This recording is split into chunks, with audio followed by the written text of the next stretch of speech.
mtihani mzuri wa maisha ya wokovu ama imani.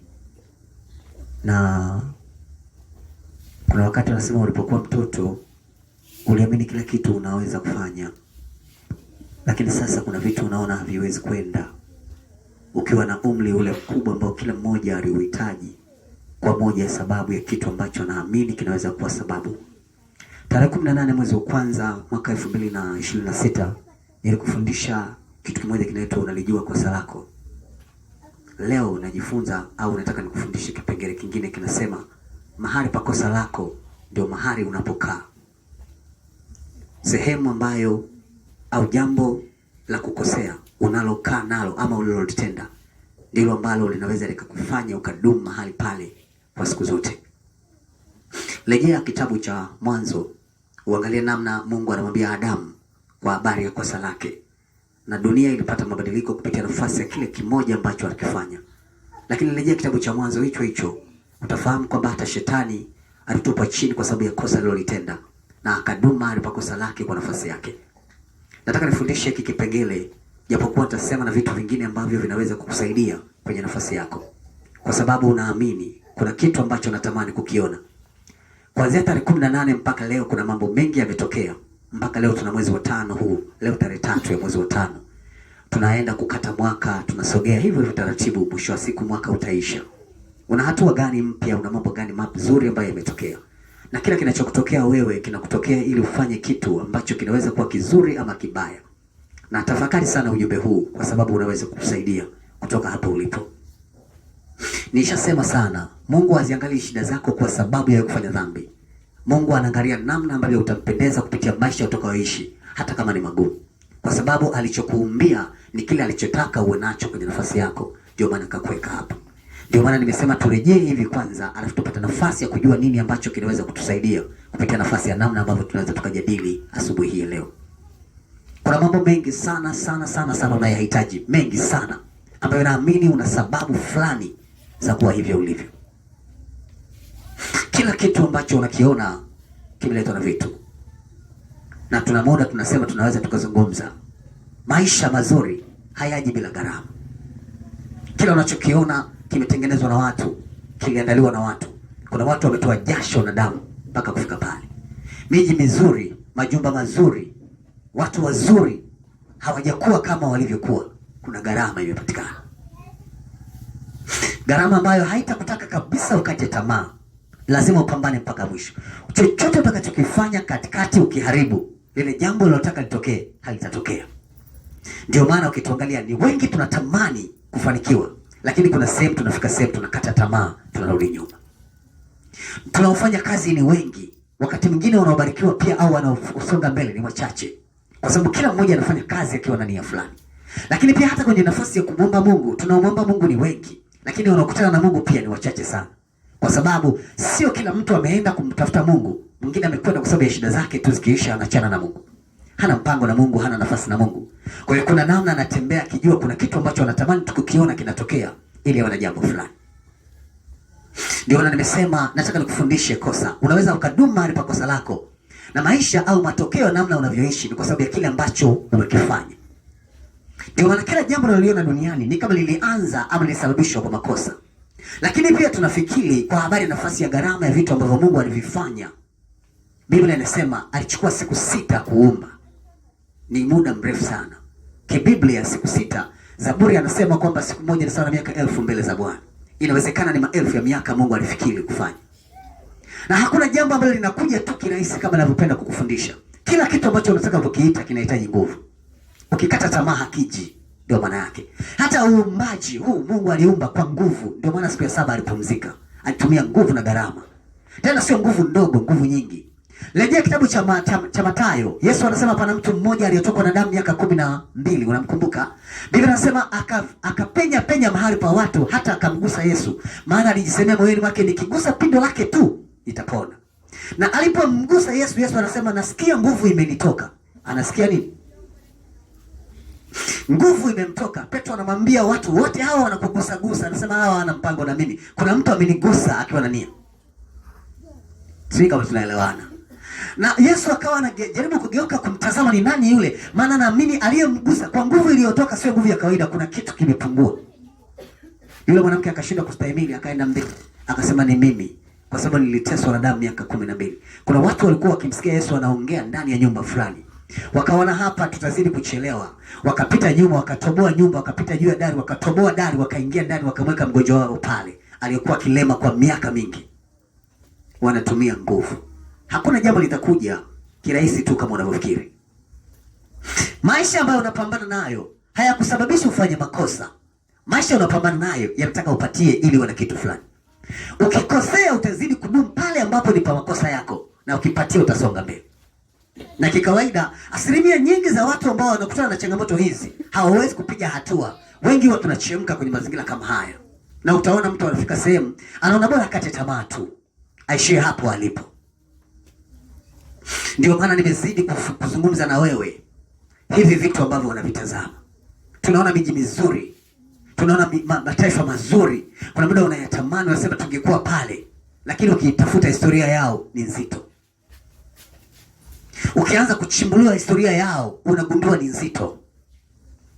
Tunazungumzia taifa la Israeli ambalo tunaamini ni taifa baba kwa watu wenye imani.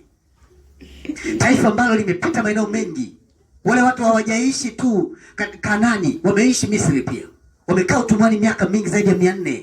Hawajaishi hapo tu, wameishi Babeli miaka zaidi ya 70. Mpaka kuwa vile walivyo leo. Kuna mengi ya wana historia nayo.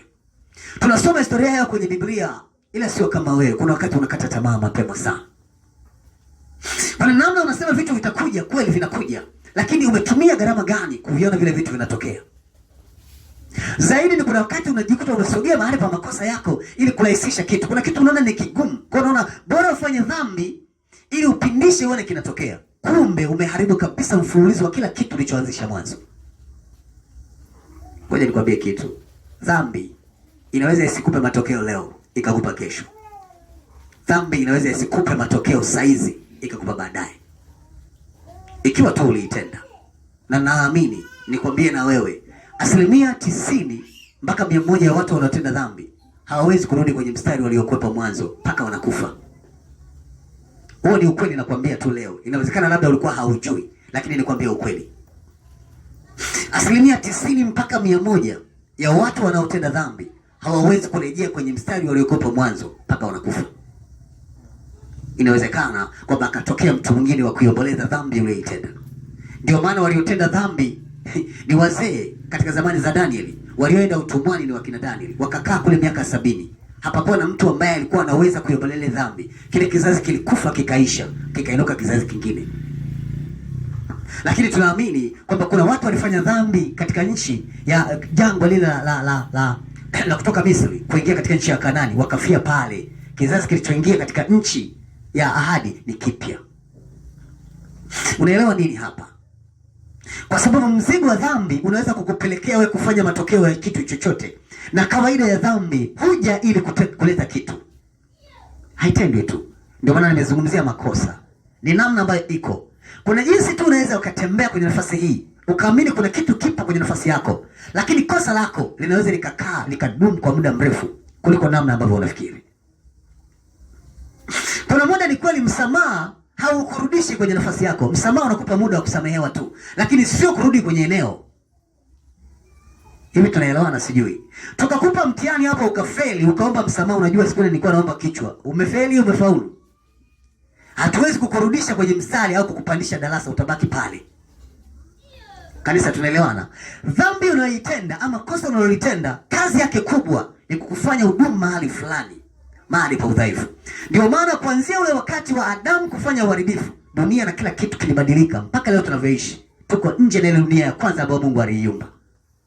Iko ahadi tu. Mungu anaahidi kuirudisha ile dunia ambayo tuliipoteza pale mwanzo. Ameahidi kuirudisha.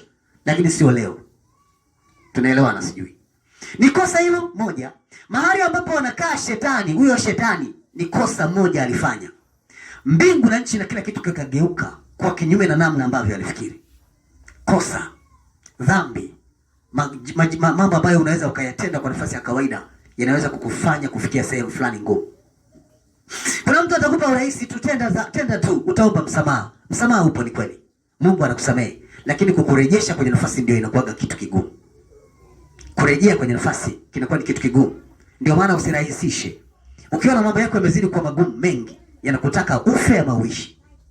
Hakuna jambo jepesi kwenye maisha na haliji tu kwa sababu unalitaka. Ndio maana tumesema hata ukitazama kwamba watu wengi ambao wanaamini wamebarikiwa bado wanaishi maisha magumu yenye shida kwa sababu tayari kuna kitu kimepelea katikati ya nafasi zao. Unaangalia namna ambavyo watu wameteseka, wamepiga hatua kufika hapa tulipo. Unaona mambo mazuri, kuna watu wamesacrifice maisha yao kwa sadaka kwa ajili ya watu wengine. Ukiona kanisa limepiga hatua, sio kazi rahisi tu, usifikiri kwamba ni kazi rahisi tu kupiga hatua, ni kitu kigumu. Tuna malengo na mipango mbalimbali ya kufanya ama kuishi ama kutengeneza ama kuweka, lakini sio rahisi kama tunavyodhani. Ndio maana kwa nafasi ya upande wako, tafakari hiki ninachokuambia asubuhi. Usiwe mrahisi kufanya dhambi, hata kama unaamini unaweza kuomboleza. Usiwe mrahisi kufanya kosa, kwa sababu kosa hariji tu.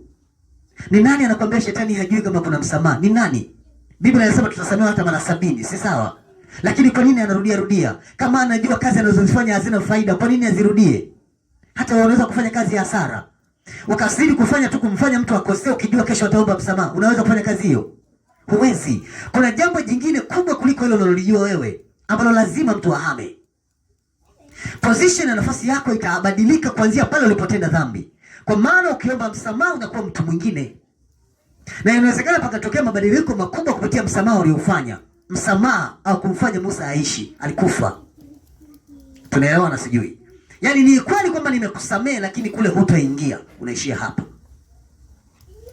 Kanisa, kuna mambo ambayo ni lazima uyajue kwa nafasi yako. Nazungumza mada hii kwa sababu naamini kuna mambo mengi yapo na naona watu wengi wakata tamaa kupitia mfululizo wa vitu hivi. Na ni kweli, unastahili kabisa ukata tamaa. Kwa sababu kuna mambo ambayo unaona hauwezi kupiga hatua na hauoni majibu yake na hauoni njia yake. Kuna wakati unasema bora kufa, lakini ujue kwamba unakufa katika hali mbaya ambayo itasababisha kizazi chako kuteseka milele. Ama watu wako, ama vitu vyako, ama namna yoyote ambayo tayari ipo. Hakuna mtu mjinga au hakuna ulimwengu wa roho ambao unaweza kufanya kazi za kipumbavu. Ulimwengu wa roho ni kitu wanasema ni kitu maalum ambacho kimebeba nafasi ambayo huwezi kuifananisha. Yaani kuna namna tu usababishiwe kosa alafu ufe peke yako, usiachie sababu nyingine. Haiwezekani kitu kama hicho. Uwe ni mama, uwe ni baba, au ni kaka, au ni dada, au ni mtoto, au ni kijana. Kuna kitu kingine kipo katikati ya kile ambacho kipo. Tunajua kwamba unaweza ukaduma hadi pa nafasi ya makosa yako kwa miaka mingi. Kosa ndio linaloleta sura mpya ya maisha ambayo unaishi nayo kwa nafasi yako. Tumejifunza sana habari ya mada hizi. Lengo ni kutaka kukuweka wewe vizuri, kwa sababu kuna kitu Mungu ananiambia kuhusu nafasi yako. Na niwaambie kanisa, Mungu amenipitisha kwenye wiki hili kwa habari ya nafasi ya kusoma Suleimani tu. Ndio maana nikazungumzia habari ya mada hii. Nikagundua kwamba Mungu alimpa hekima Suleiman ya tofauti sana. Lakini hakuna mtu katika ufalme alifanya kazi kama Suleiman. Sijawahi kuona. Ni mtu pekee ambaye alitumia akili nyingi, alitumia uwezo mwingi, alitumia nafasi nyingi kufanya kazi kuliko mtu mwingine. Na ndiye mtu ambaye alifanikiwa sana kuliko mtu mwingine. Mafanikio yake hayakuja tu kwa sababu yalikuja, aliyatafuta yakaja. Kuna kitu Mungu anataka ufanye ulipo. Unajua ni bora ukafa unapigana kuliko ukafa umesimama. Kuna namna inakuwa haiko sawa, kwa sababu unachokipigania ni haki ya kile ambacho unakidai kwa nafasi yako. Kosa halikupi wewe kutumia nguvu sawa. Kosa linakufanya wewe kuchukua kitu ambacho sio cha kwako. Yaani rahisi na namna ambavyo haikufikirika, bure bila gharama. Tunaelewana sijui? Kosa linakupa urahisi wa kufikia jambo fulani bila jasho, bila haki, bila uhitaji unavyostahili ili ulipate. Litakufanya kuingia kwenye gharama nyingine. Ndio maana yake. Kuna wakati unapigania sana maisha yako yatoke kwenye nafasi fulani, akaja mtu akakwambia, bwana, kuna kitu nataka nikupe, lakini utabidi uwe hivi. Kuna mwingine atakuja, atakwambia na kesi yangu nataka ukawe shahidi, lakini shahidi wa uongo. Wewe utasema hivi, utasema hivi, utasema hivi, mimi nitasimama hapa. Wewe shida yako si pesa, chukua milioni 2 hizi hapa. 3 au 4 mpaka 5 mpaka 10. Wewe utasimama hapa. Kosa ni kitu ambacho kinakuja bila gharama. Yaani sio kwa haki yako, sio kwa nguvu zako, sio kwa sababu zako. Kwa hiyo kuna muda unamsingizia mtu kesi, akafie jela, alafu wewe uchukue pesa uende nazo. Ama umeuza haki za wanyonge wengi kwa sababu ya maslahi yako binafsi. Ama kuna namna tu umefika sehemu umeshindwa kutafuta maisha, umeshindwa kufanya kazi, umeshindwa kuelekea mahali unakotakiwa, ni mwanaume, ukajikuta umeolewa tu na baba na mama ambaye unaamini atakutunza. Biblia inasema nini kuhusu mwanaume? Utakula kwa jasho, si ndivyo? Mwanaume ni kichwa cha familia, si ndivyo? Akiolewa tunabadilisha matokeo. Mwanaume akiolewa anakuwa laana ya familia, sio kichwa tena. Umeelewa? Na ni kweli hata sasa hivi naona wanaume wengi wanapenda kutunzwa. Sijui na nyinyi mnapenda hivyo, sijui. Lakini wanaume wanataka kulelewa. Sasa hawataki kuchoka. Sawa? Na ni kweli kwamba ukiangalia wanazaliwa hawana akili. Kwa hiyo kuna mazingira mengine yamekuwa magumu. Changamoto haziji kutufanya tukate tamaa. Changamoto zimeruhusiwa ziwe sehemu ya sisi kutafuta majibu katika kile ambacho hakipo. Ili unaamini kama Mungu alikuumba wewe kuwa kama Mungu. Ndio maana alikupa kazi ya kusimamia kila kitu. Alimwamini mwanadamu ana nguvu kuliko kitu kingine, akamsimamisha mahali. Kwa sababu tu aliamini unaweza kufanya kila kitu. Mwanadamu pekee ni mtu special, ni mtu muhimu kuliko kiumbe chochote kinachokidiwa duniani. Na ndiye aliyepewa kazi kubwa ya uangalizi wa kazi kuu za Mungu. Angalia majumba makubwa, angalia magorofa marefu yamejengwa na mwanadamu, si ndivyo? Ule ni uumbaji. Mungu alikupa nafasi utengeneze mahali fulani. Kwa hiyo wewe unaweza kuwa kama Mungu kwenye nafasi. Amekufananisha na nafasi yeye, yuko juu sana, anakuangalia wewe. Mwanadamu ndiye anapigana kulinda mazingira, sijui. Sasa tunasikia watu wengi wanasema tunaona kufikia mwaka fulani sijui hali ya hewa itakuwa kubadilika kutokana na magonjwa kwa sababu uoto wa asili unateketea usiku na mchana. Wanadamu wanakesha, wanasayansi wanakesha usiku na mchana. Wanatafuta tiba ya kufanya uoto ule wa asili urudi. Kuna vitu Mungu amekupa nafasi ya kuvichunguza. Anaamini una nguvu. Lakini hivi vitu haviji tu kwa kuwa unataka vije. Vinakuja mpaka uvifanyie kazi. Kuna watu wanalala wamechoka huko hoi. Lakini ukiangalia unaona matokeo ya kile ambacho wanakifanya kinaonekana kwenye mfumo fulani. Tukitaka vya rahisi, maana yake hatutafika sehemu. Angalia hata wanawake ambao walijipata bahati mbaya wakajilengesha kwa wanaume walioamini watawalea. Uangalie sasa maisha wanaoishi. Hakuna jambo linakuja kiwepesi tu. Na ni kweli kuna wakati mwingine unaweza kujikuta hata umekata tamaa, umeamini kwamba kuna mtu anaweza kukulea. Akafika sehemu akawa sababu ya kukutelekeza kwenye mazingira fulani, ukajikuta haupigi hatua tena, unarudi nyuma. Haliko jambo linakuja kiwepesi, halipo kwa nafasi yoyote. Kila kitu ambacho unakihitaji kina gharama zake. Ukikosea, maana yake unaishi nje na mstari wa mema na baraka. Utakaa nje na ule uzuri wa Mungu miaka yako yote. Biblia inasema Mungu akamfukuza Adamu na Hawa katika bustani ya Edeni. Akawaacha waende mahali ambako kuna miba na mbigiri. Wakaishi maisha ya kuteseka. Baadaye Adamu akampata Kaini, akampata na Habili. Kaini akawa na wivu, akamuua ndugu yake Habili. Laana ikaendelea. Mfululizo wa mema yakaondolewa.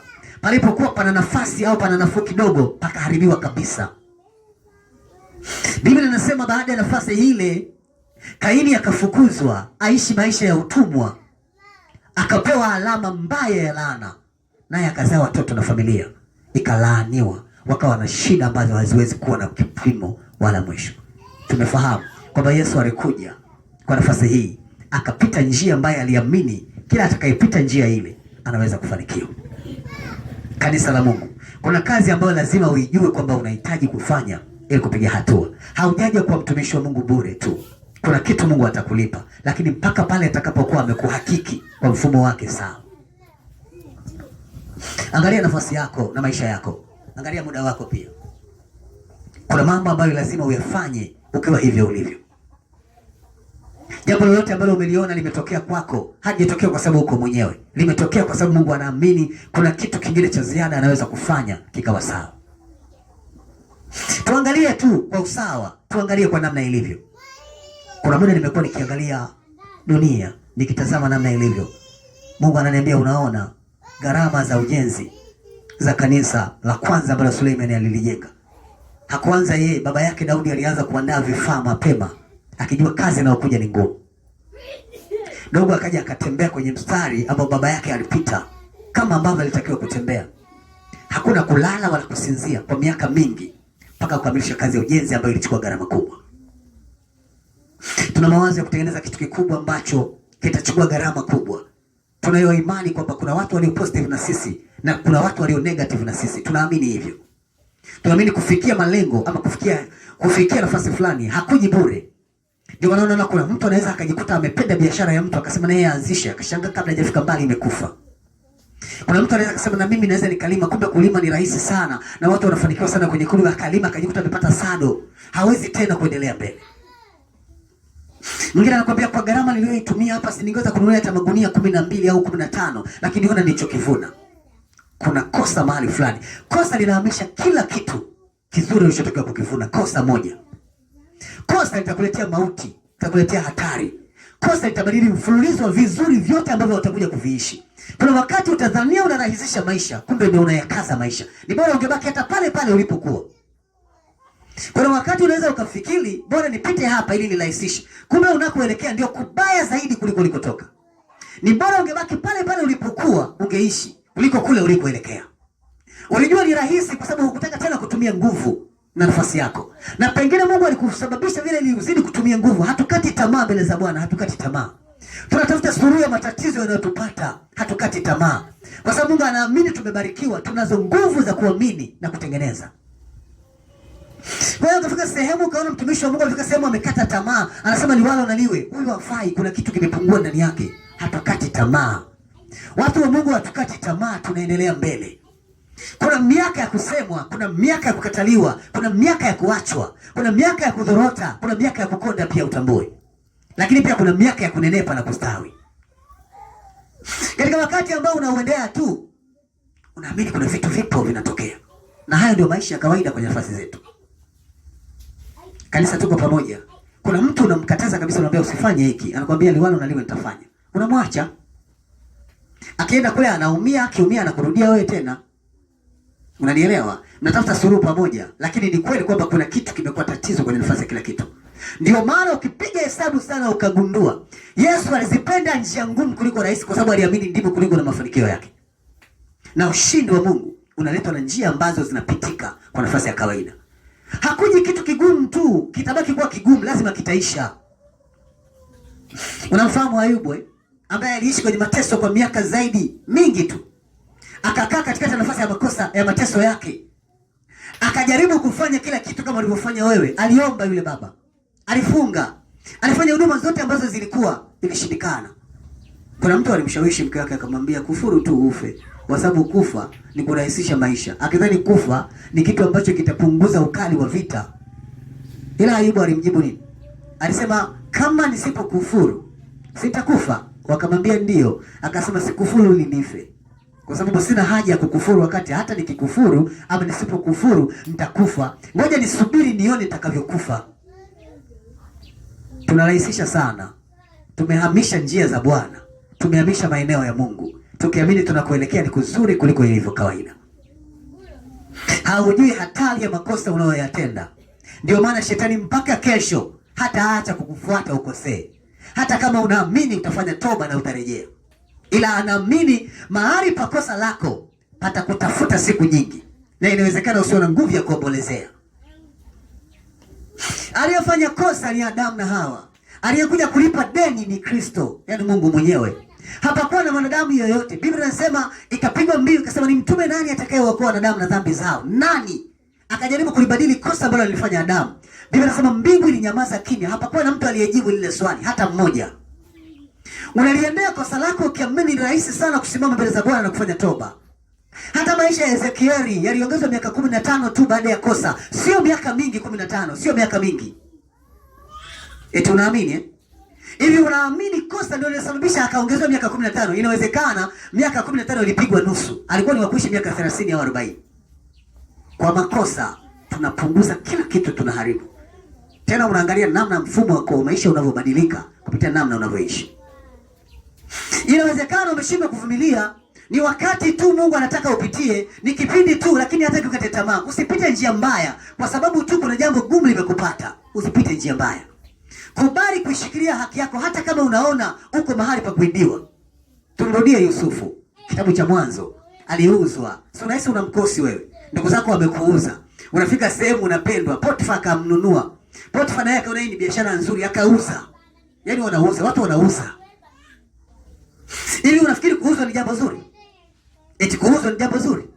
Wewe ukipiga hesabu ukiangalia huyu ni mtu anayeteseka, ameacha nyumbani chakula, baba yake huwa anapenda kumbanikia kanyama fulani hivi, lazima akale kila siku, amekaacha. Unajikuta unafungwa kamba, unatembezwa mazingira ambayo huwezi kutembea. Biblia inasema akaingia katika nyumba ya Potifa, ikabarikiwa sana. Mke wa Potifa akampenda, akajaribu kumtengenezea kesi. Ikiwa kama ni wewe mtu anataka kupewa maisha, si unakubali tu au? Eti ile ilikuwa ni njia nyepesi yeye kufikia malengo, si una mipango. Yaani ni njia nyepesi tu kwamba kubali wewe wangu, maisha yaende. Ila alichokiangalia Yusufu ni hatari kubwa kuliko namna ilivyo. Akaona ni bora nibaki gerezani, niendelee kipindi kile kile kigumu kuliko kufanya dhambi hii. Sisi huwa tunafanya ili tuombe msamaha, si ndio maana yake? Tukifika kwenye sehemu ngumu, tunafanya dhambi, tunaomba msamaha. Tukiamini msamaha wetu tunaturudisha. Vipi? Sasa nimeanza kupata amani kidogo. Nimeanza kupata amani kidogo. Inakuja kuja. Itakuja tu, itakuja yote. Lakini haujui kwa nini ulifanya dhambi. Haujui kwa nini ulisababisha ufanye dhambi. Haujui. Kuna watu walikubali bora kufa, lakini sio kugusa dhambi. Bora afe. Bora afe. Sio hao tu, hata kina Daniel. Daniel alisema sitaabudu, bora nife. Ni mfalme tena amekuja, kina Shadraka kimfalme alienda usiku kuwabembeleza. Akasema mimi ndio mkuu wa hii nchi, wanangu. Nimewapa ukuu wa mikoa ninyi, msimamie. Hao viongozi wananiangaliaje nyie hamtaki kuniona mimi? Wanaangaliaje hao? Na waomba watoto wangu, na waomba. Alienda usiku na wabembeleza. Mfanye mara moja tu kwa ajili ya heshima yangu. Wakasema hatutafanya. Hatufanyi kosa hili. Hata kama ni kwa moto, na sio kwa moto tu, hata kwa kuchinjwa, hatufanyi. Mfalme akadoka amegadhibika. Kwanza ameenda usiku kuwabembeleza watu. Alafu pia hajapata alichokitaka. Asubuhi akasema pigeni moto, mlikuwa mlichochea mara ngapi? Akasema mara moja. Akasema pigeni mara 7. Maana watoto wana kiburi. Hatufanyi. Unajua sisi ni wepesi sana. Hata kanisa leo naona ni jepesi. Naona sana watu ni wepesi. Akikuta una kachangamoto tu kadogo, kosa. Nimeumbwa na mwili wa nyama. Wale wana mawe wale. Wana mawe. Waliumbiwa kokoto wale. Unajua Mungu wale sio kama mimi. Kwanza lazima utambue kosa lako limesababishwa na nini. Lazima utambue kama ni kosa limekuja kwa sababu ya jaribu, basi dumu mahali pa jaribu utapita. Kama kosa lako limesababishwa na baadhi ya uzembe wa vitu ulivyovifanya, Mungu alikupa hela ukala yote, pengine ni kosa lako. Kwa hiyo urudi kwanza utambue udhaifu ulionao ili utengeneze njia. Usifanye kosa lingine kwa kosa moja ulilofanya. Ukirejea unapata njia. Hivi kuna wakati tunakaa chini tunajiuliza kwa nini tunaishi maisha haya? Ama tunamlaumu tu Mungu, haya maisha ni mabaya, unajua sisi sio kama watu wengine. Na mwingine anaenda na miaka yake, bwana nimekutumikia miaka 12. 12 kitu gani? Kuna watu wana miaka 50 wamesema mbele za Bwana miaka 70 hawajawahi kukosea hata kuvunja kijiko kwa bahati mbaya. Wamedumu mahali pa haki ya Mungu. Unajivunia miaka 10, 12. Mungu akikufunulia katika watumishi wewe humo. Haumo kabisa katika idadi ya watumishi wa Mungu. Watu walisimama miaka 40. Wamekaa mahali pa njia ya haki miaka 40 mpaka 50 mpaka 60. Wewe nani una miaka 12? 15 ni miaka ya kujifuna mbele za Bwana. Miaka 7, miaka 5 nimedumu mbele za Bwana. Huu ni mwaka wa 3 toka umeokoka. Achana ile miaka yako ya ushenzi ambayo ulifanya kule nyuma. Hii miaka ya neema ni miaka 3 tu. Tukisema turudishe kule nyuma, hata ile miaka ya upuuzi uliyofanya bado haijafikia idadi ya miaka uliyotumika. Kuna vitu Mungu anataka kuona kwa nafasi yako. Kanisa la Mungu upo pamoja. Kosa lako litakufanya hudumu mahali pa maisha ambayo unayaishi sasa. Inawezekana kuna namna unatafuta nafuu, lakini kupitia watu fulani wewe umechoka. Kuna watu umewaamlikia ukiamini wale wanaweza kutatua njia yako ama kutatua matatizo yako ama kuondoa shida zako. Unakosea. Unakosea sana. Mtumishi wa Mungu unakosea. Kuna kitu unaona hakiko sawa. Lakini ili kosa utaomba msamaha, sawa, Mungu atakusamehe. Ila unajua umepoteza nini? Danieli anasema akajua mbinu. Akajua. So Danieli, kuna mtu mmoja anaitwa Mordekai, unamfahamu? Alikuwa anakaa kwenye lango la kutokea. Mfalme akifika watu wote wanainama, yeye hainami. Anasema kuinamia ni Bwana wa majeshi, Mungu mmoja tu, sitainama. Na sio kwamba eti alikuwa hajaona, mfalme aliona akavunga. Ila kashaona kwamba hili jamaa huwa aliinami. Wapambe wakajidai wenyewe wanaona sana kuliko mfalme. Wewe mfalme akupita hapa usiname eti hajakuona. Kaona ila kafunga. Ndio maana yake. Sasa kuna watu huko ni wapambe. Wapambe tu. Kina Naamani, unajua jambo linanisikitisha sana. Linaniuma sana. Yaani kwa mtu kama wewe, unajua kuna vitu zamani ilikuwa ni haki kuvifanya. Na kama ukiletewa wewe ndicho alichofanya Nebukadneza kile kipindi. Sheria inasema nini? Huwezi kuvunja sheria kwa sababu ni mfalme.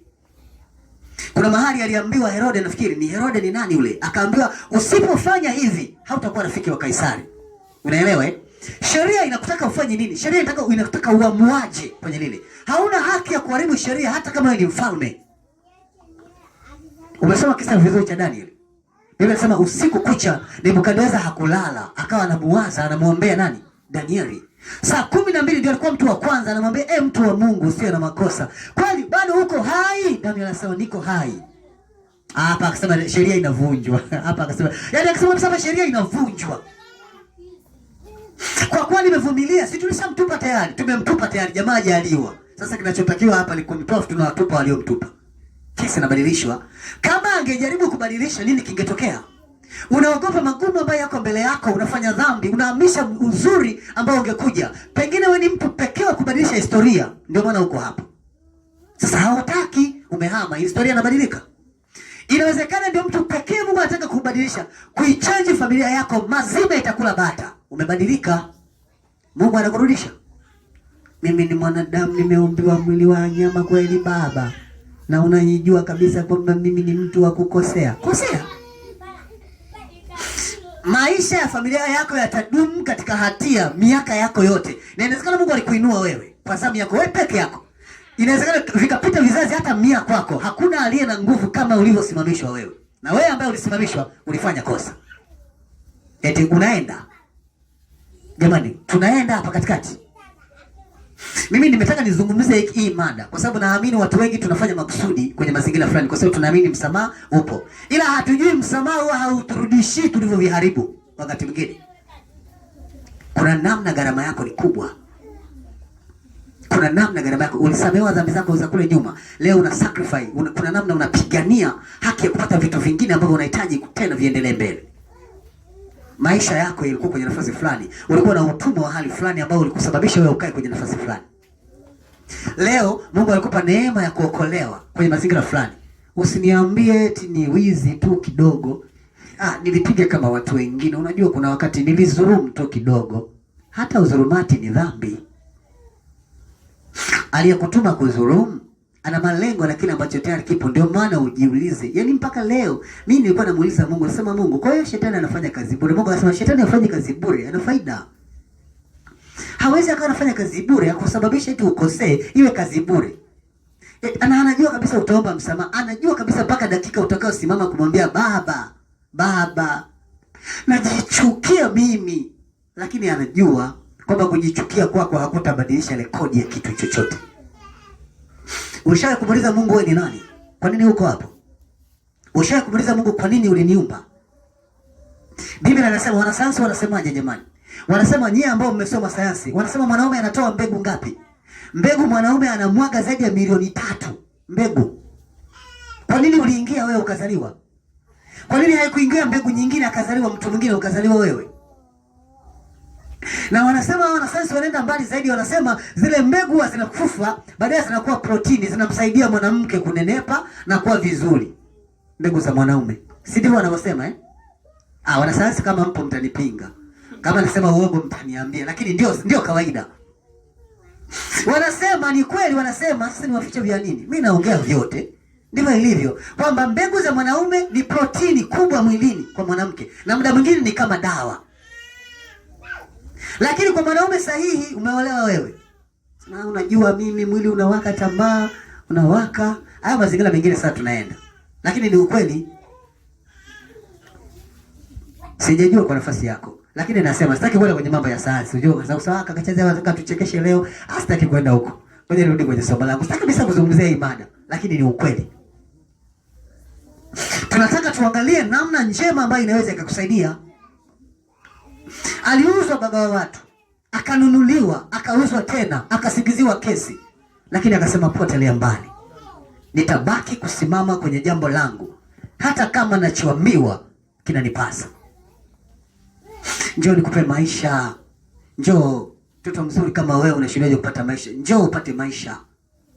Umeenda kwa mbaba, kumbe mbaba anaumwa siku nyingi, anatumia vidonge. Umekuja kugundua baadaye, ushapita naye kwenye mfumo wako, umepata athari nyingine kubwa. Alikupa milioni 1, amekupa na virusi.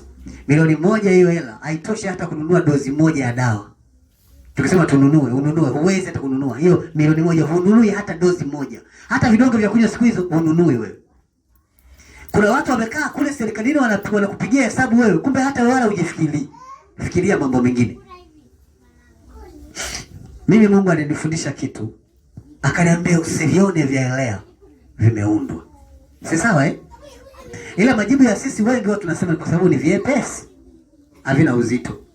Lakini ni kweli kwamba si kila king'aacho ni dhahabu. Si ndivyo? Kuna vingine ni udongo wamepaka rangi.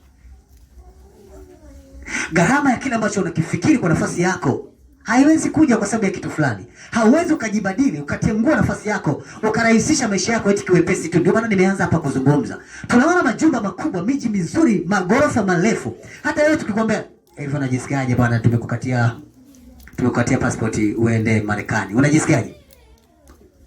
Mji wa watu una zaidi ya watu milioni 300 ule. Zaidi ya watu milioni 300. Sisi tuko ngapi Tanzania? Milioni 60 sio ngapi kwa sensa ya ule mwaka 2000 na ngapi ule? Wale ile sensa wana zaidi ya watu milioni 300 na ni watu wengi. Ni taifa kubwa, limejaa watu wenye akili, wakorofi wako humo, wenye akili pia wako humo. Unaelewa sijui vizuri. Na maendeleo ni vita na ubaya, chuki na uhasama, wema na neema. Vyote vipo kwenye maendeleo, vipo. Kuna wanaoharibu, kuna wataka kuja kuwazuia wanaoharibu. Lakini hauwezi ukata tamaa kwa sababu eti wanaoharibu ni wengi kuliko wewe. Tukao tuna watu wanakata tamaa. Yatokana tukio magumu, lakini utaona watu wanapigana mpaka wapate suluhu ya matatizo yao. Wewe ukikutana na tatizo gumu, unalala. Hautaki kuona likiendelea ili upate njia. Haujiulizi wewe ni nani. Kosa lako, narudia tena. Kosa lako ndilo ambalo linakuweka hapa ulipo. Na inawezekana umezizuia baraka za Mungu kwa sababu ya makosa yako. Inabidi tuanze upya.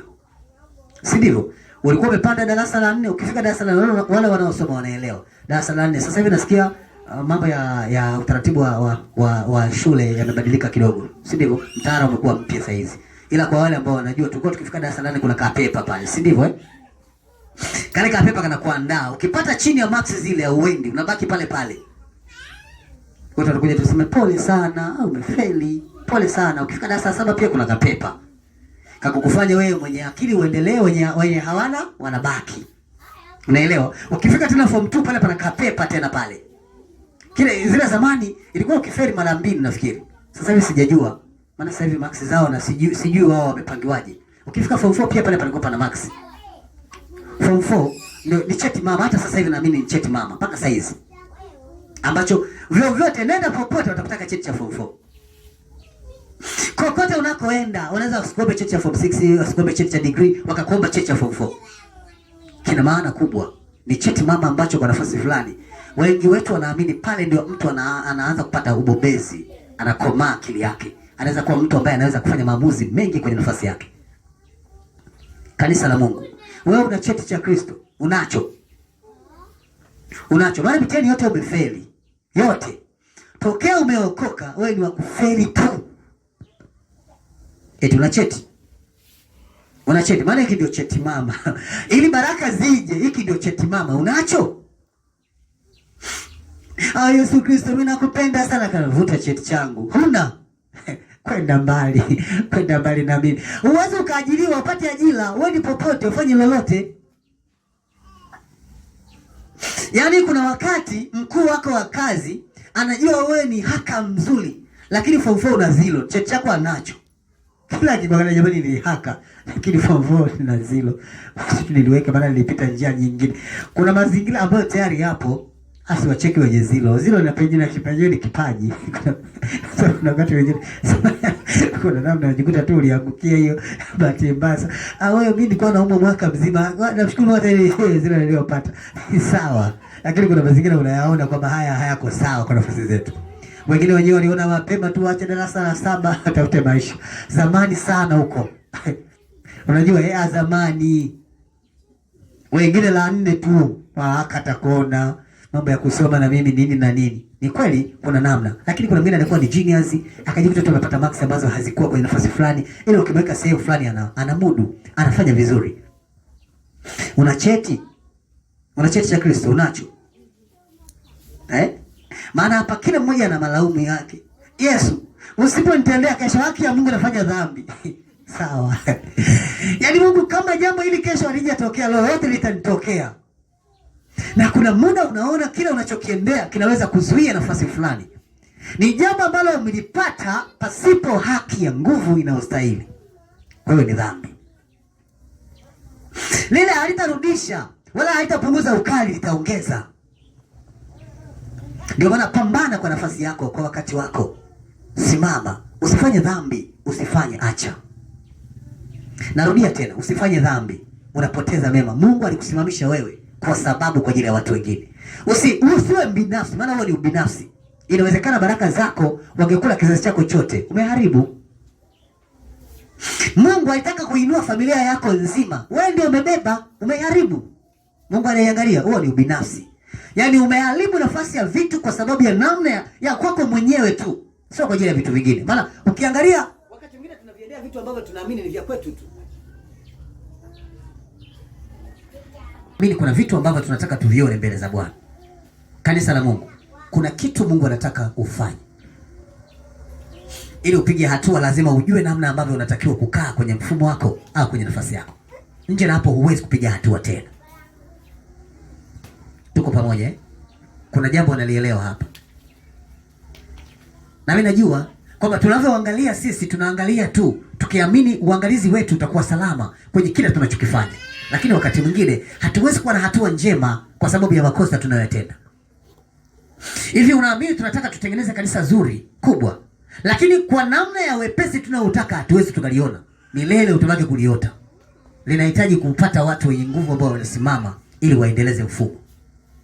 Watu ambao hawajui kulalamika, hawajui kunungunika, wakikutana na changamoto watatafuta majibu. Wamefika sehemu watamwambia Mungu, tunaomba utusaidie maana tumefeli. Hapa tulipo hatuwezi kuendelea mbele, tumechoka, tumekata tamaa. Tunaomba uamsho wako na nguvu yako. Mungu anainua vitu vyake, anafanya mambo yake, unaendelea. Unanielewa vizuri? Unanielewa? Mimi nampenda sana Ayubu. Nilimsoma Ayubu vizuri. Kuna wakati nampenda sana. Unajua jamaa alikuwa hana chenga chenga Alikuwa hana kona kona. Sijui amwendee Mungu, unajua Yesu, kuna mahali nilikosea. Yeye alisema sijakosea. Nasimama hapa.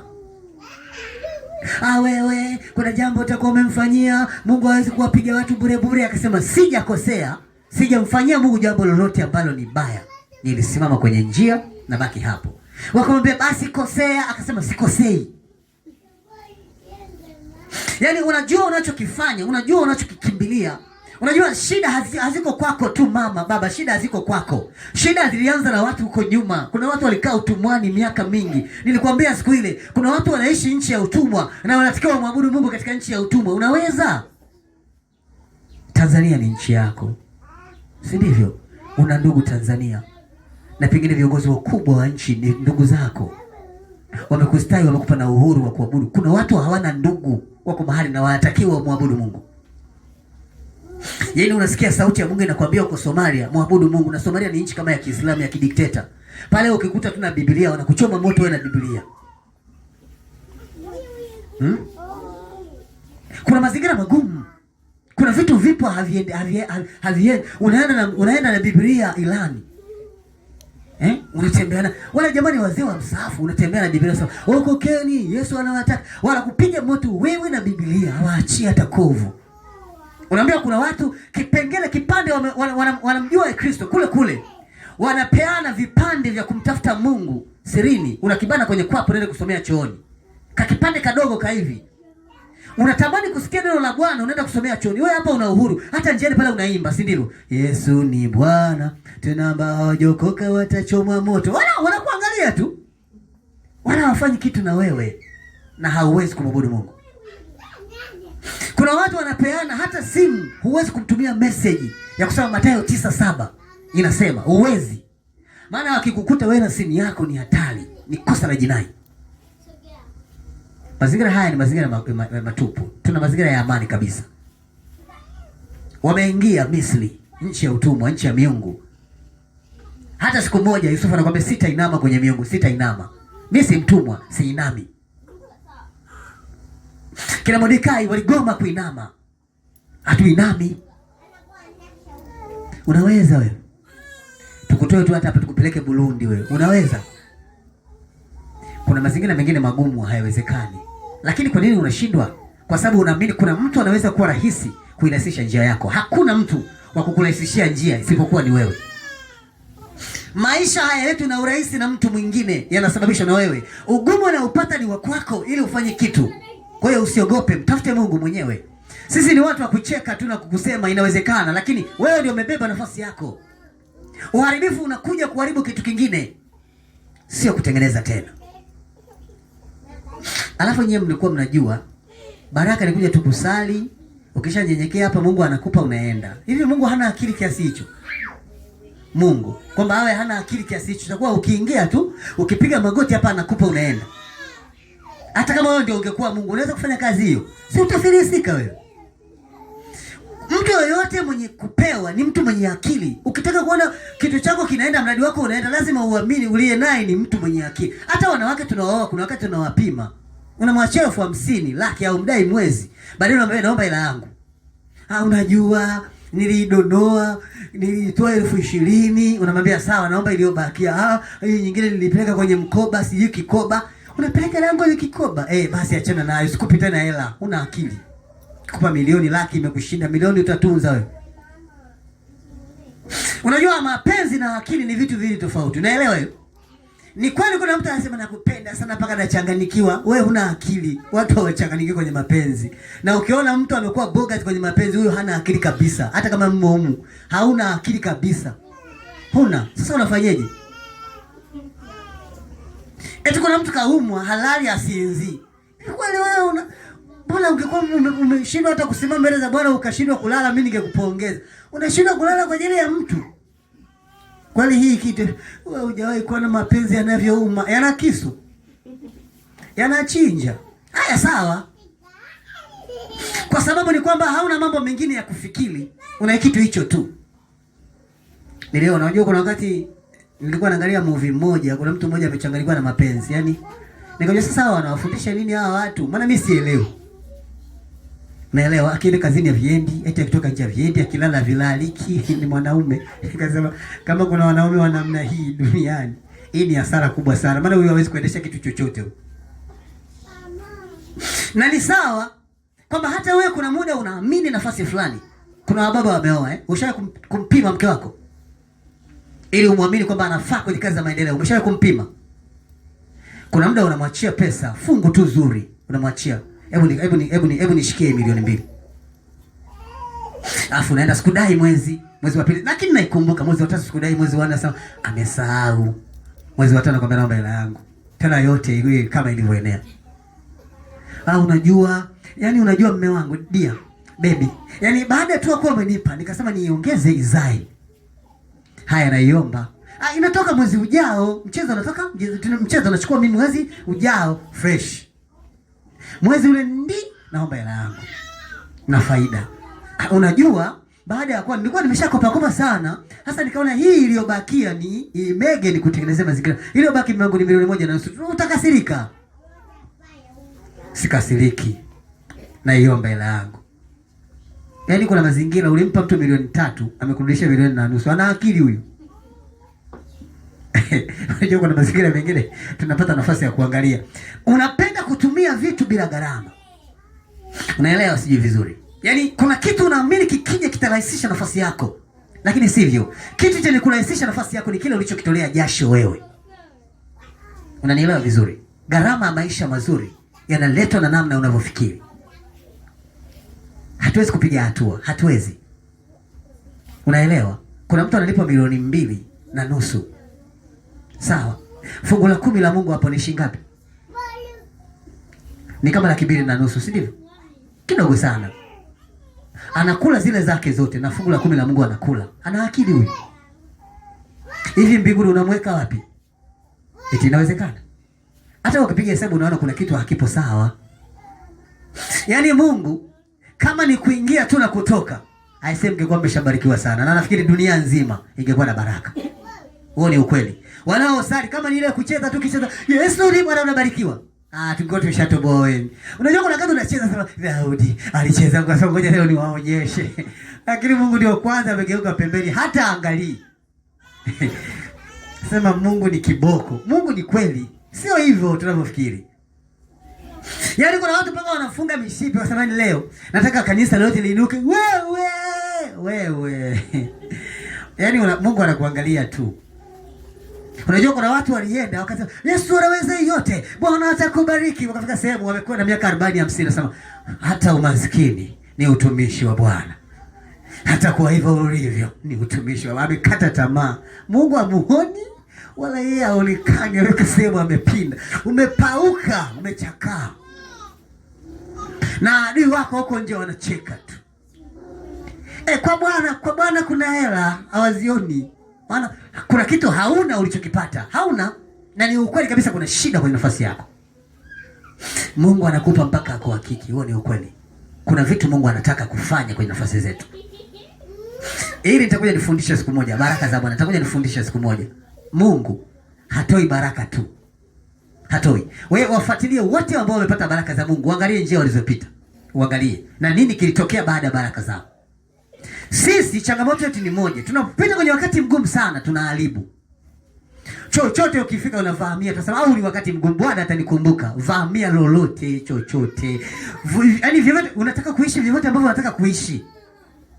Unakuwa muongo, mbea, jambo likitokea sijui nini umo. Kila dhambi umo. Kipindi ambacho ungetakiwa kukaa kwenye usawa, udumu kwenye imani, ndio kipindi unaharibu. Ndio kipindi unamwomba Mungu akubariki. Alafu tusivyo na aibu. Leo tu umemwomba Mungu msamaha. Leo unamwomba nibariki. Uone hata aibu jana tu umekosea. Yaani paka ambaye umemwomba msamaha anasema kabisa huyu hakuja kuniomba msamaha. Alikuja kuomba hiki. Unajua ushakutana na mtu anasema siku nyingi nimekumisi. Wow, unajiuliza huyu leo amekuja kufanya nini? Hamna, nimekuja kutembelea tu shosti. Yaani nilikuwa nimekumisi. Unasema ngoja nisikie leo. Hapa na hapa. Hivi unajua nilisikia una ile pasi ya zamani sana. Bado unayo. Unajua kabisa ndicho alichoijia. Nimekumisi sijui nini. Hamna lolote. Alikuwa anataka pasi tu. Tushaka kutembelea na watu wa namna hiyo. Kuna watu ukimuona ana kitu ameijia. Unajua kabisa mnavyolalaga na mke wako ambavyo mnaishi siku unakuta amechangamka yani sio yeye. Baby, unajua yani leo sijataka kabisa ubaki hivyo na miguu yako. Yani miguu yako inakuwa mibaya sana leo naona nikakusugua. Hivi upende tu unaweza ukambadilisha siku moja hivi.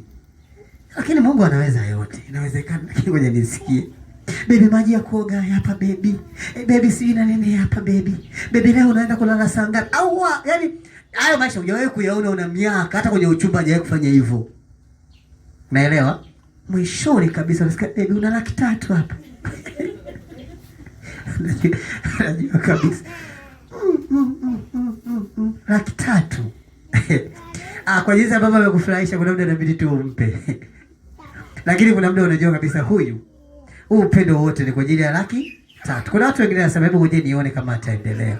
Chomola 300 nataka nijue kwamba Mungu kweli amembadilisha ama ni hela. Baada ya pale anakuwa wow, baby, yani wewe ndio mimi nakupendaga na nini na nini, anakata kona. Kesho anashangaa mnaamka kama mlivyokuwa mnaamka juzi. Naelewa eh? Hi. Fresh. Tutazunguka na mchwe. Unaelewa eh? Atatumia kwa sababu akakibulika 300 atakatumia wewe atakatumia. Kakianza kupungua anaanza kuwa na heshima kidogo, unajua kabisa zimeanza kama hajabaki na laki. Maana kuna watu tunajuana. Huyu akiwa na kubwa kabisa ni 20,000.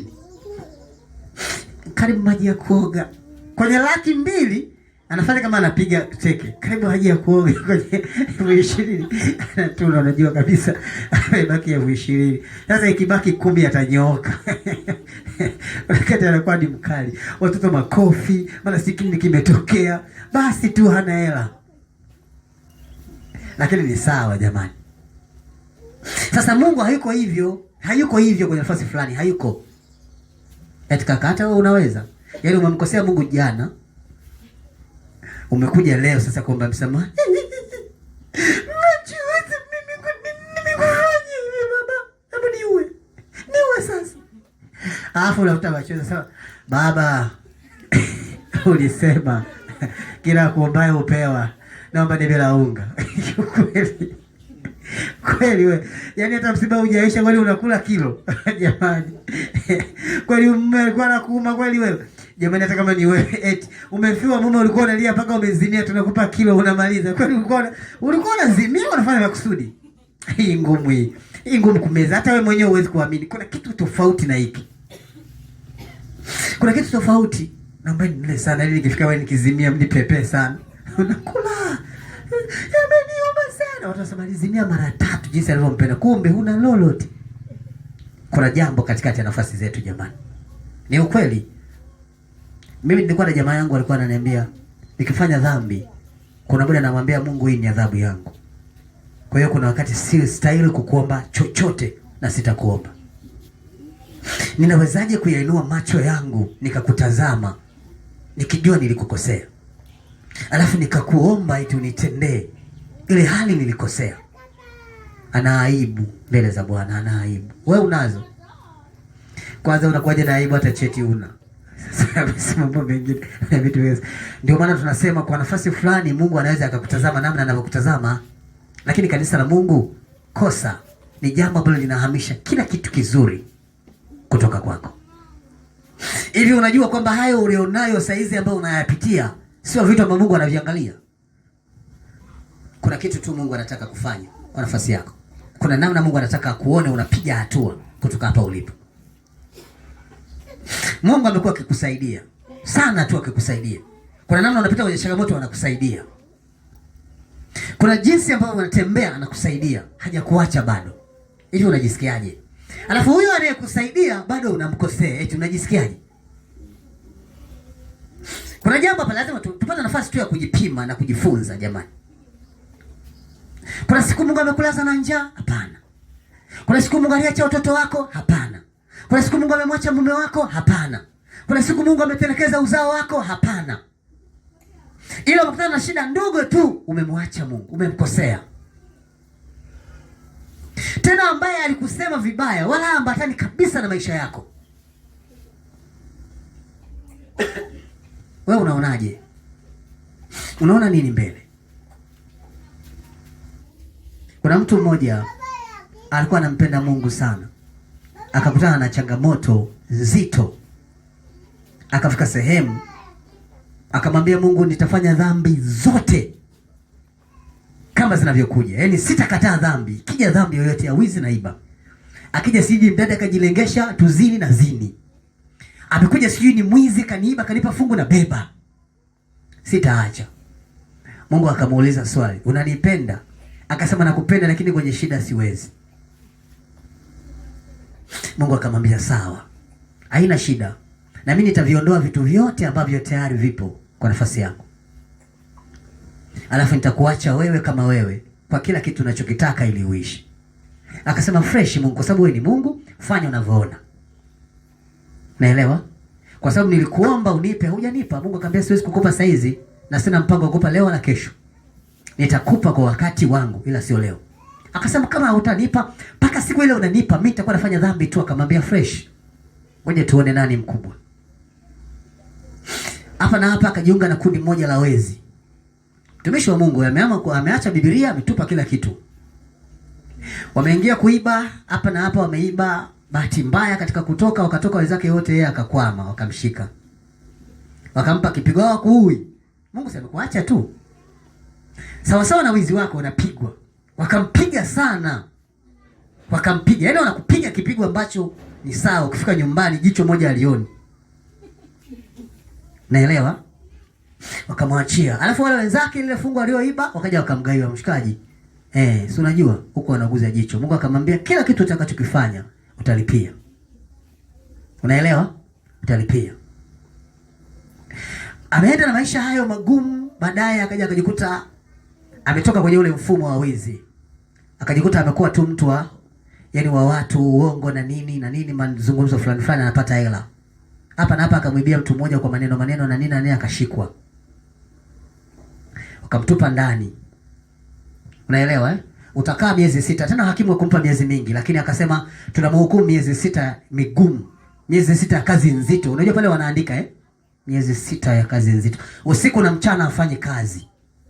Wanajaza. Unatoka umekonda kama kijiko. Miezi 6 inaisha, unaachiwa. Kila kitu kibaya unachokifanya utalipa. Unaelewa? Akampenda binti mmoja ambaye aliamini ni mzuri, ana hela. Akarahisisha maisha baada ya kutoka jela. Hapa na hapa binti akasema mimi mwenyewe nimekuelewa, naye akasema nimekuelewa sana. Ila yeye anaangalia hela tu. Akaanza kulelewa. Siku anafungua drawer, anavuta hivi, anakuta vidonge vya ukimwi, dada ana meza. Akasema Mungu wangu nimeuawa. Kwenda kupima humo.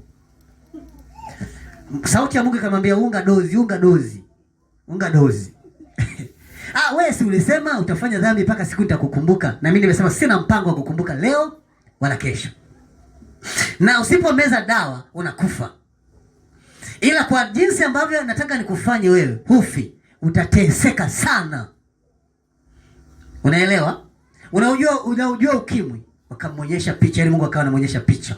Kuna wakati hata nywele inapeperuka hivi, unaelewa Alafu unakuwa unajialishia, unatembea yule bosi ambaye alikuoa anakuacha. Tuone kama utaishi. Si unasema unajua. Kwa hiyo jamaa ikabidi aunge dozi. Naelewa? Maisha ya mateso yakaendelea. Yule binti alipogundua jamaa ameambukizwa na nini, akatema, akatafuta mwanaume mwingine. Jamaa akaanza kumeza dawa kwa mateso. Yaani unameza dawa unakula mlo huo, na kula unakoenda kuiba wanakupiga sana. Na dozi unazo. Naelewa. Hata kuna watu wana viburi kwamba liwalo na liwe. Si umuelewi Mungu. Mungu anasema nitakuwekea alama. Kila atakaye kukuua hatakuua kabisa, ila atakuadhibu. Na akiamua mchezo kwamba anataka kukutelekeza tu, hii dunia yote utaona ngumu. Maana utasema kaka Dani hajui kukataa watu. Utafika atasema jamani nitawaona baadaye. Hadi kaka Dani. Hadi yeye. Unafika sehemu unasema nikienda kwa dada pale nakula bule. Sema iko chakula kilichobaki mtakula jioni sawa? Funika vizuri. Piga story tu. Ulambi. Dunia imebadilika, unatakiwa unyooke. Ujue mapigo ya Mungu yakoje. Lakini tunafika huko kwa ajili ya nini? Tunafika kwa sababu tunaamini tunachokiendea ni rahisi. Mungu alikuwa anamfundisha kwamba kila kitu ambacho unakiendea usidhani unarahisisha. Pale ulipokuwa ni salama sana kuliko kule ulikoenda. Yale unaodhani yatakusaidia ni mabaya sana kuliko yale uliyoyaacha. Ni heri kuteseka kwa haki kwa sababu haufi, kuliko kuiacha haki ukafuata njia ambazo unazijua ukiamini unakwenda kupata amani. Kuna vitu vigumu ambavyo vinakutokea kupitia jambo baya ambalo unalifanya. Ili hali wewe unajua ndani unakwenda kurahisisha ama unakwenda kuregeza. Sio kweli. Unanielewa sijui. Unafanya biashara sijui za mitumba, biashara sijui za nini, za kuuza maduka. Kamtaji kamefika sehemu kameyumba. Unakuja kumkuta baba ambaye anauza mabaloa nazo, anakuambia njoo baby. Yaani wewe mtu mzuri hivyo, mtoto mlembo kama unakosaje mabalo, njoo. Kwanza kwa advertise ili hapa atakupa kwa shilingi 50,000 tu, tunauzwa 3,500. Unajua tamaa haituachi Kuna muda unapiga hesabu unaangalia sio kila kilingaacho ni dhahabu, ni kweli. Ndivyo ilivyo. Eti nyewe mama wa dada amtendewe hayo. Yaani kama ni mdada hapa anauza mitumba ama nini, ni Mungu tu amshikilie. Sio utani. Hayo ni maeneo ambayo tayari hapa sasa kila sehemu kuna maonezi. Itategemeana na ukienda na tamaa unaliwa na tamaa zako haziishi na hakuna unachopata. Maisha yanabadilika kabisa na mfumo wako unabadilika. Kweli bosi, kweli. Wewe tena, kweli kabisa. Wewe ni 50 tu inanitosha. Lakini uniachia na namba yako ya simu. Mara usiku vipi? Mzigo ulikuwa mzuri. Yaani nimetoka manyanga kabisa. Njoo chukue lingine la bure. Sisi ndio huyo. Takuwa nenda kununua kwake tu. Karumanzira ni mzuri sana. Hadi kwa mume wako anamsifia.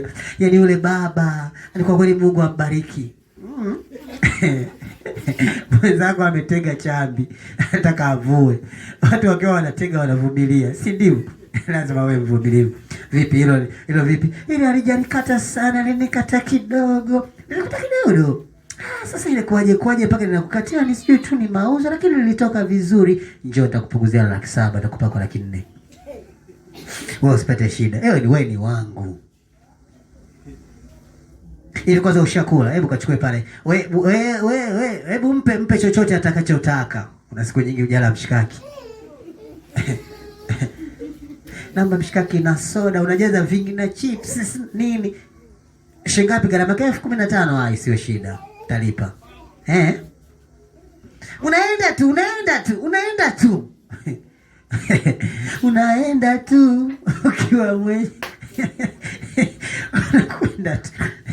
Unajua kuna vitu vingine kwenye maisha vipo. Mungu anakuonyesha usiku ndoto kuna kitu kinakukimbiza. Bado umekwepa.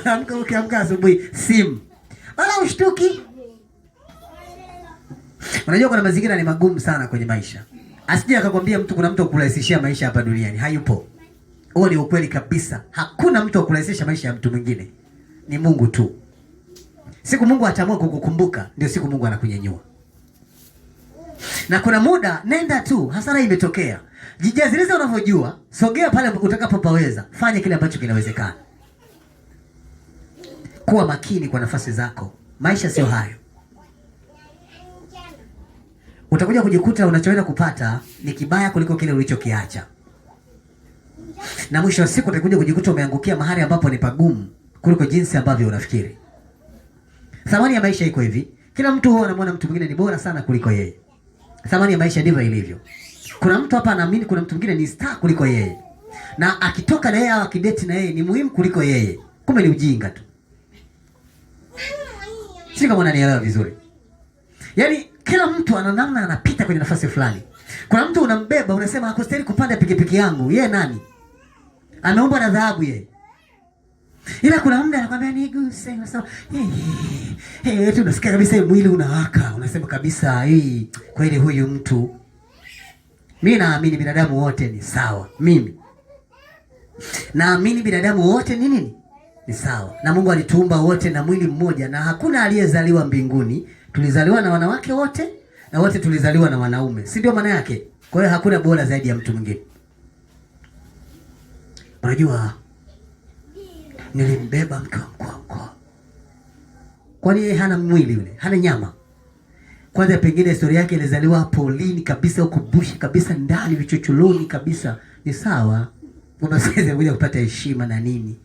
Unaelewa Unajua nilibebwa na kamkaka fulani ka handsome ukiangalia hivi kana uvutia kana mvuto. Kana kamkaka yani si nika wapi.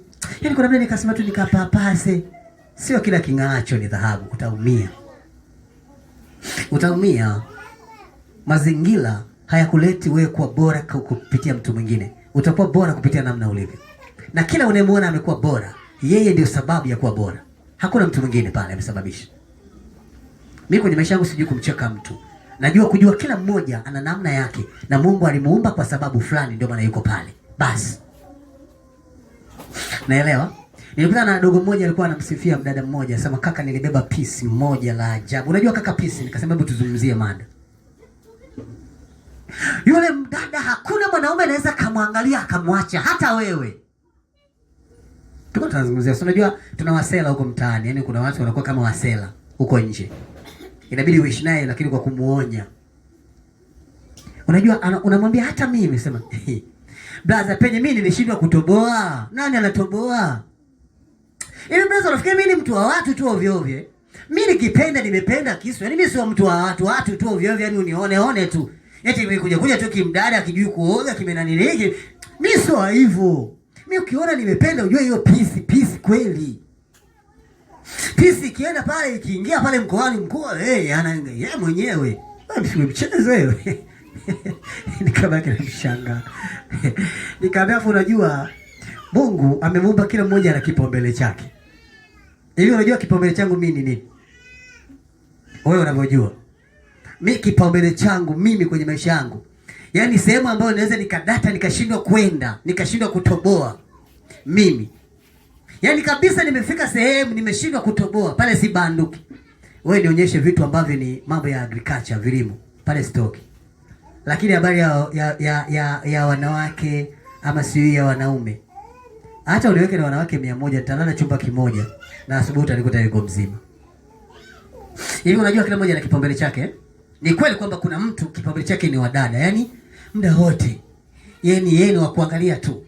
Na wanawake hivyo kuna wengine kipaumbele chao ni wanaume. Unaelewa, lakini kila mmoja ana namna yake Mungu amemuumba. Mimi Mungu alinipa nafasi. Kuna vitu navipenda sana kwenye maisha yangu kuliko kitu kingine. Napenda kujifunza tena mambo ambayo yanaweza yakanisababisha nikawa na kitu fulani. Hapa tutakesha. Kweli hapo utaniweka popote unapotaka. Lakini hiki sio kitu kipaumbele changu. Huyu ni mtu wa mtaani. Huyu huwezi kumwambia kipaumbele changu Mungu akaelewa. Huwezi kwa sababu ni mtu wa mtaani. Unaelewa? Kuna mazingira ambayo lazima uyatengeneze ambayo yatakusaidia wewe kupata kitu fulani kwenye mfumo wako. Unapitia changamoto ngumu. Ni kweli lakini usitende dhambi. Unapitia wakati mgumu. Ni kweli lakini usitende dhambi. Unakula mlo huo? Ni kweli lakini usitende dhambi. Samaki kwako ni zile za amiba. Ni kweli la usitende dhambi. Unaishi maisha fulani hivi ya kula dagaa tu. Ni kweli lakini usitende dhambi. Kwa sababu dagaa kwako ni bora kuliko chakula kingine. Mungu hatupi chakula cha kutukondesha. Ndio maana aliwapa Wanaisraeli mana tu. Mana ni salama kuliko chakula kingine. Usikasirike. Nimechoka kula kisamfu na msusa. Baba, fanya na mimi nimwage kuku mzima bila kumla hata maini. Hebu fanya watu waone. Yaani kuna vitu Mungu anaangalia, anajua kabisa hapa kuna kitu kinaendelea. Baraka ni kupambana. Na ukibarikiwa kuna vitu Mungu anaviondoa kwako ili aone namna utakavyoishi. Baada ya hapo unatakiwa kutembea mwenyewe kutoka hapa ulipo. Ukimwamini Mungu sana utapata neema. Ukimkataa Mungu sana utalaaniwa. Ni lazima ubaki kwenye mstari hata kama unahisi kuna namna fulani. Penda kile ambacho kinafaa machoni pa Mungu. Na ukichukia kile kisichofaa machoni pa Mungu, hata kama kwako ni kizuri, kinaweza kukusaidia. Kwa sababu msaada wake utakuwa wa muda. Tupige hesabu tu ya kawaida. Kama Yusufu angezini na mke wa Potifa, nini kingetokea? Angekuwa ikulu. Nafikiri baada ya kuzini na mke wa Potifa, mke wa Potifa alikuwa amenia kwamba azini na Yusufu abebe mimba. Wangeificha ile mimba. Nini kingetokea? Dogo angekuwa kweli waziri mkuu pale. Maana yake angebadili kila kitu. Ile vita ilifanana na huduma na kazi, utajiri aliyokuwa ameubeba. Hivi kweli Daniel angebaki vile alivyokuwa? Kama tu angeinama akakosea, Mungu angemwangalia tena kwa kujua kweli huyu ni mtu wake. Eti hata unaona hilo lingewezekana? Lakini kwa nini sisi kwetu? Tuliona Yesu alikubali mpaka akafa ila hakutenda dhambi. Sisi ni wagumu kweli? Nimeumbwa na mwili wa nyama Baba. Kwa nini mwili wangu ni wa kukosea? Sawa. Ila kuna muda unajua kosa ni dhambi, si sawa? Unajua maana ya dhambi? Dhambi ni mauti. Si ndio maana yake au? Dhambi ni mauti. Maana yake isipokuwa wewe imeua kitu chako. Hivi unaelewa? Paulo alikuwa anamwambia watu tukitenda dhambi tunamrudisha Yesu wapi? Hivi unajua maana ya kufa mara ya pili? Mtu alikufa akakuokoa. Umetenda dhambi umemrudisha tena afe. Mapigo yale aliyoyapata inabidi ayapate ili akukomboe wewe. Angalia ile gharama miaka 33. Ukitenda dhambi unamrudisha tena miaka 33. Aanze upya kukugharamia. Unaweza? Hata ikiwa wewe uliyetenda hiyo dhambi unaweza kuigharamia? Huwezi. Huwezi wapendwa. Tubaki kwenye mstari, tujue sisi ni watu wa Mungu. Ni mume asiwa sababu wewe kukosea. Cheka tu, uendelee na maisha yako. Usiseme hivi wana akili timamu ni wa kunifanyia hili, utakosea. Kwa huo muda anatenda dhambi, hana akili timamu. Msamehe, maana hajui analolitenda. Sema tu hivyo, utapata amani, endelea na maisha yako. Moja ya wanawake wajinga ni wewe. Siku ile umeandaa sasa, ulipika kachakula kazuri, ukasema leo nije nini na baby. Amekuja akakupiga maneno ambayo hata uelewi. Sema neno hili, ajue alitendalo, msamehe. Pata amani yako, unganae. Ila ukisema nataka nimuonyeshe na mimi kama na mimi ni kichaa kama yeye, kweli utakuwa kichaa. Maana hamna ambacho utafanya kwenye nafasi yako. Unanielewa vizuri eh? Kuna vitu kwenye maisha vipo tu, vipo. Kaa kwenye nafasi yako. Kaa kwenye eneo lako, muombe Mungu. Maisha yapo kwenye nafasi zetu, kila mmoja ajue wajibu wake. Usijiangalie kwenye kioo ukafikiri wewe ni mzuri sana.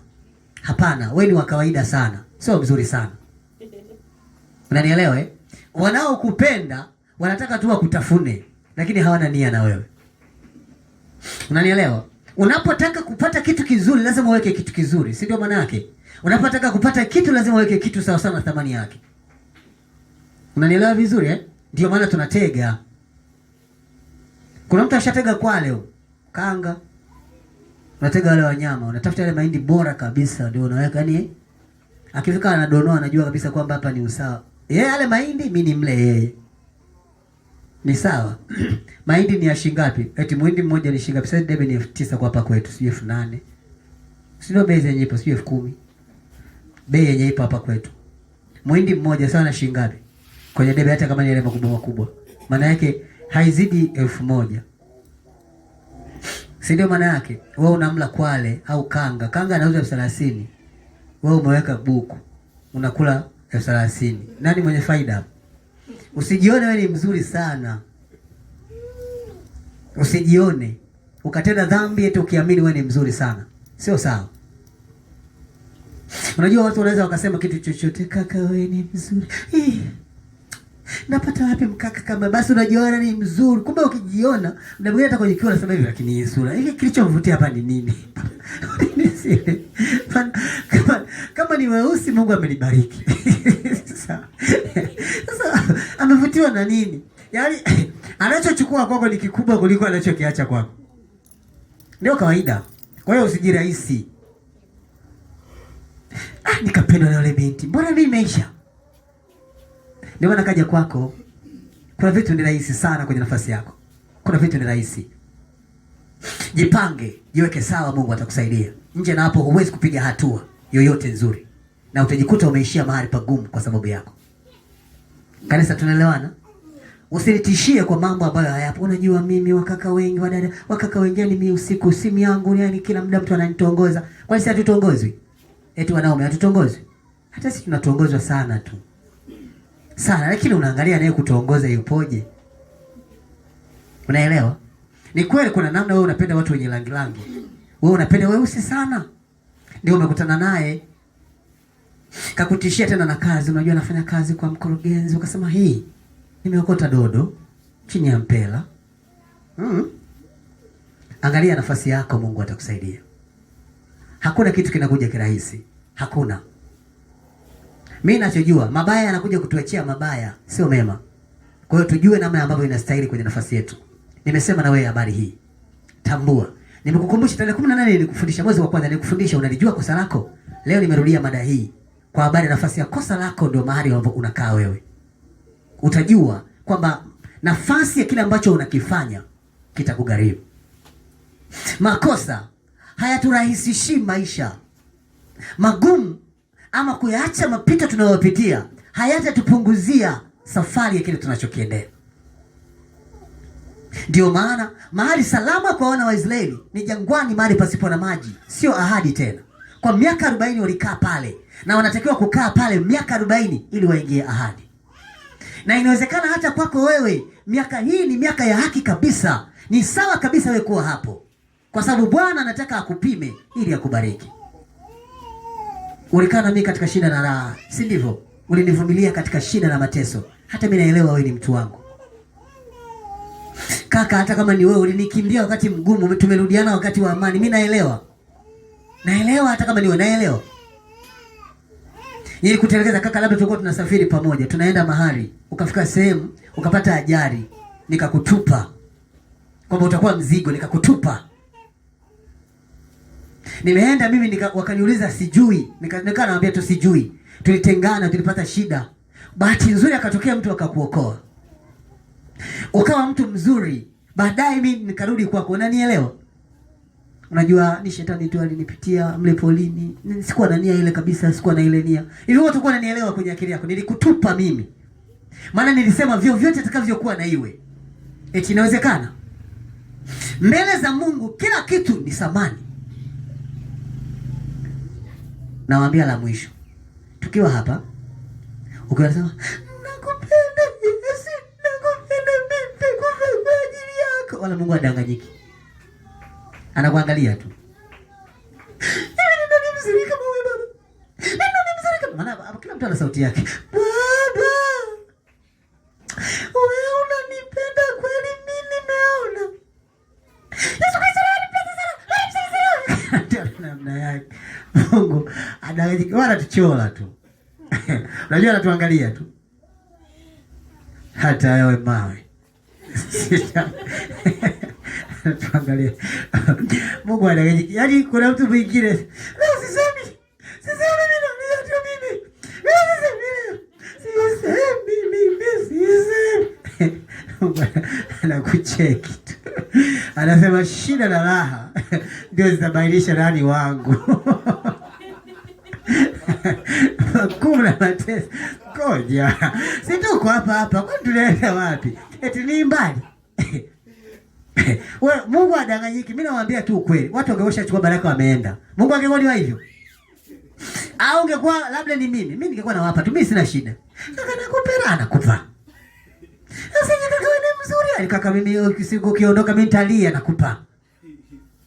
Mimi sinapenda yale mazuri. Mungu hadanganyikagi kabisa. Wanachola tu. Haki ya Mungu nasema kwa jina lako hata shetani anipige mpili wa kichwa. Mimi Mungu tabaki na wewe tu. Unajua Mungu nimetambua. Unajua mimi nilikuwa nilijinga sana Mungu. Lakini baada ya kufika akili nimefahamu kwamba wewe ni mtu pekee mzuri kuliko kitu kingine. Unajua Mungu yomwe. Anakucheki tu. Yaani Mungu hana mambo mengi. Anaruhusu wakati unapita. Mara siji nimefanya nini Mungu? Nimefanya dhambi. Siku ya kwanza utalia. Siku ya pili unaona kama kawaida. Siku sasa mbona naanza kuzoea. Siku ya 4 kifika hapo anatuambia tu. Unajua haleluya. Msimchezee huyu Mungu. Wewe unamchezea. Ila sisi hutaki tumchezee. Kuna mazingira unaanza kuona kabisa haya ni hatari.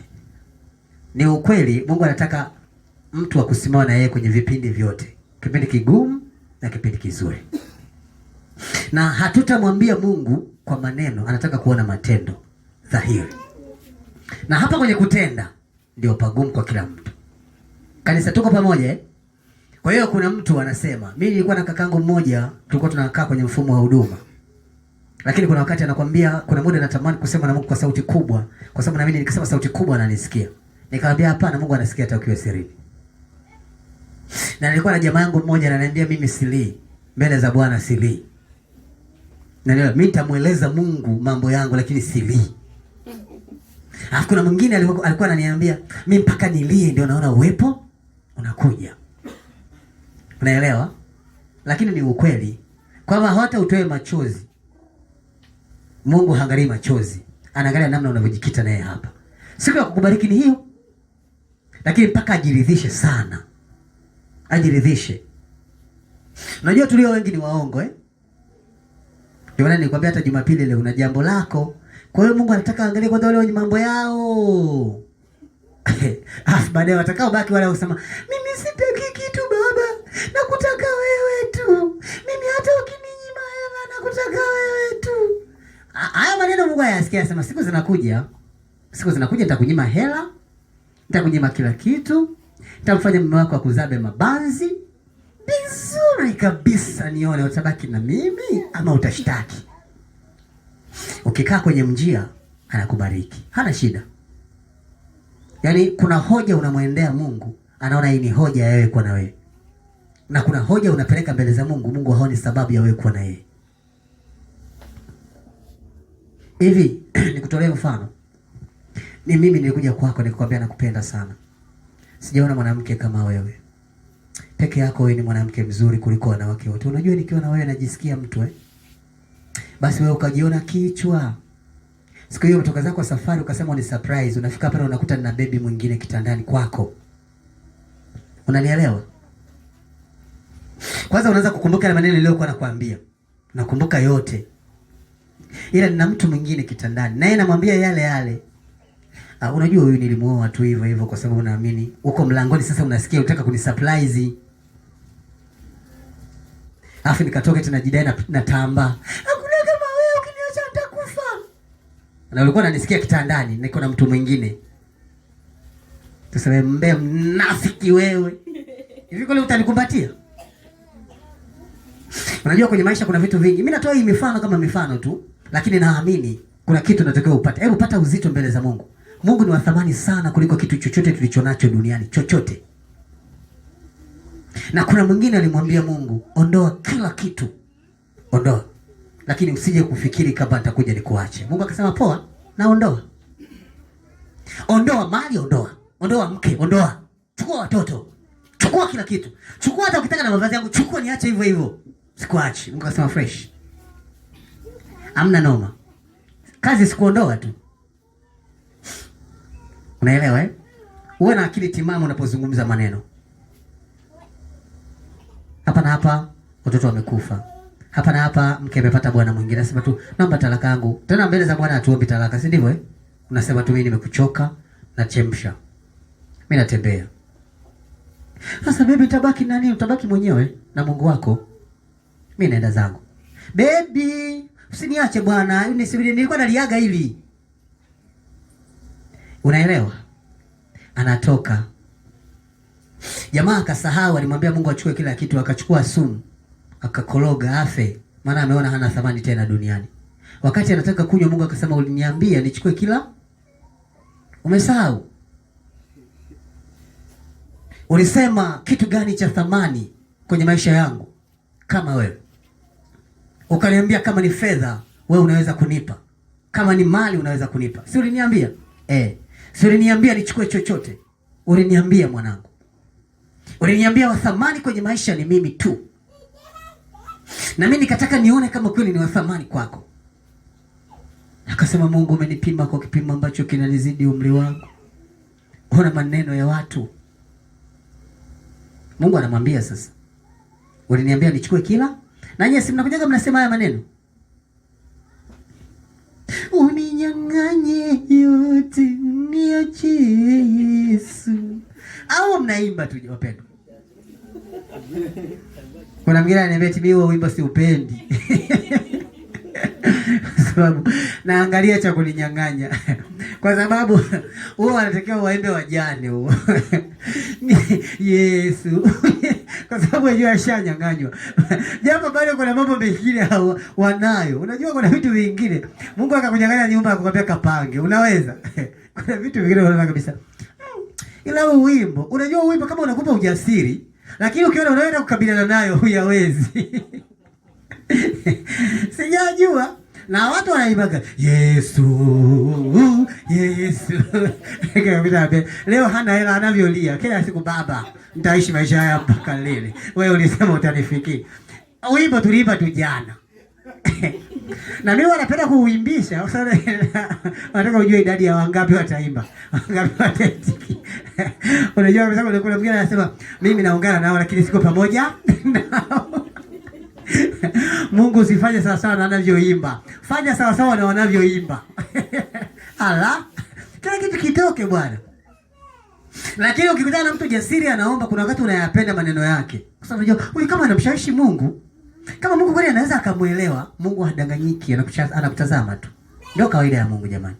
Mimi niseme haya machache kwako, lakini natamani kukuona unakuwa na hatua mbele za Mungu. Kanisa tuko pamoja. Si hapo umekata tamaa, si wewe. Kuna mtu alimwambia Mungu ukinipa ndoa sitakuomba kitu kingine chochote. Leo umemwendea Mungu unamwambiaje? hii ndoa nafikiri hata ungefanya mpango ungefanya mpango hata kidogo tu kama vile Mungu hauoni. Maana mimi nimechoka. Ni sawa, lakini mazingira haya ndio yaliyopo.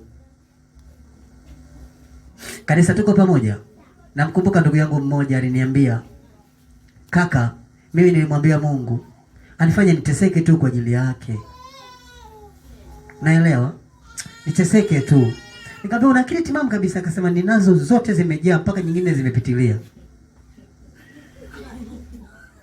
Nikamwambia kwa unapenda ukiteseke sana. Unajua kuna wakati nimesoma historia ya Yesu ikanivutia. Nikasoma historia ya kina Petro, kina Danieli. Kweli inanipa mvuto, inanipa hamasa. Na mimi nimemwendea Mungu nikamwambia nifanye niteseke kwa ajili yako. Mimi niwaombe. Usimdanganye Mungu, kija hapa ongea naye tu. Ile unajua kabisa Mungu maisha magumu wasiyapendi. Wewe unajua kabisa. Kwa kama unayaruhusu yaruhusu, lakini nisaidie. Unajua usiige maombi. Maombi ni hisia za kweli za mtu na Mungu wake. Sema tu. Kuna mtu kwenye sikumbuki ni kitabu gani alisema, Mungu mimi usinipe umaskini wala usinipe utajiri. Nipe ile katikati. Kwa sababu ukinipa utajiri sana ninavyojua akili yangu, nitakuacha. Na ukinipa ufukara sana ninavyojua, nitashindwa kuendelea na wewe. Kwa hiyo kila hitaji langu ambalo unajua ni hitaji nipe. Yeye aliomba kwa akili yake sasa. Unaelewa? Sasa kuna mtu anaweza kujikuta umekapenda kaneno ukasema haka takatumia kesho kwenye kumuomba Mungu, lakini sio neno lako. Kanisa la Mungu, kaa kwenye nafasi yako. Mungu atakubariki sana. Nafikiri hapa tunaelewana wapendwa. Kanisa mwisho kwa nafasi hii. Tunaelewana vizuri. Kila mmoja kwenye eneo lake atambue. Usifanye dhambi kwa sababu ya kitu ambacho kinakukabili. Simama. Wakati wako mzuri unakuja na Mungu atakubariki. Amen.